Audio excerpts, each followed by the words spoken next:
Racing weekly update. This week we head to Rudy Valle on Friday night with this guy, Atlantic City. He drew a field of 8 and he got the right barrier.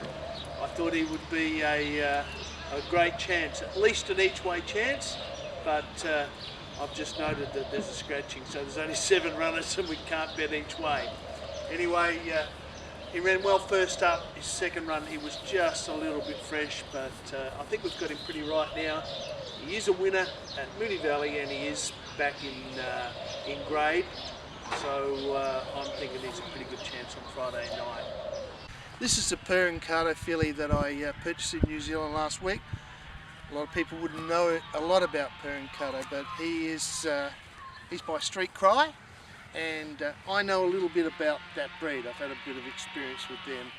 I've been looking to get one in my stable for a while, and this is the first lot of where they've really upgraded the mares and sent decent mares to him, well performed, well bred mares, and this is a beautiful filly.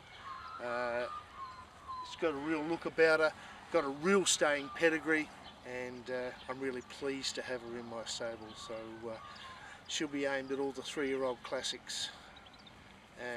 You know, get a couple of runs into her as a 2-year-old next year, but mainly as 3-year-old classics. So keep her in mind, the Perencato filly from New Zealand. This is the Tavistock Colt that I purchased in New Zealand last week, and as you can see, he's a really nice scopy little colt. Got a real look about him. He's well bred. His mother's a half sister to Montenegro, who won an Australian Cup and went round in most Group 1s in Victoria through a couple of springs.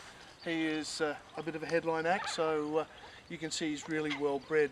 He's got a relative in France that's already won over 2,900 metres, so as you can see, you know, he's a real scopy colt that's going to get a real trip. Hopefully he'll be turning into a Cups horse, so I'll be setting him for the derbies. As you can see, he's pretty mature, and he has the breeding to go on and sort of run the 3,200 metres, so that's what we'll be looking at setting him for. That's the Tavistock Colt. Also on Friday night we've got this guy, Montenegro Man, in at Rudy Valle. He drew 11 and statistics say with the rail out 5 metres he can't win from barrier 11, so I'm going to look at an alternative race for him. What we do in this case is we wait for today and see if there's a couple of scratchings. If we can get him inside of barrier 10, well, you know, we'll certainly consider starting. He's worked and trialled really well, and I think he's a horse on the way up, but I don't want him sort of sitting 4 deep and you know, sort of not running a place sort of thing. So we'll look at the alternatives, but if we can get a couple of scratchings, we'll run him on Friday night at Rudy Valle, Montenegro Man. Anyway, that's a wrap this week from Cavanagh Racing. Good luck.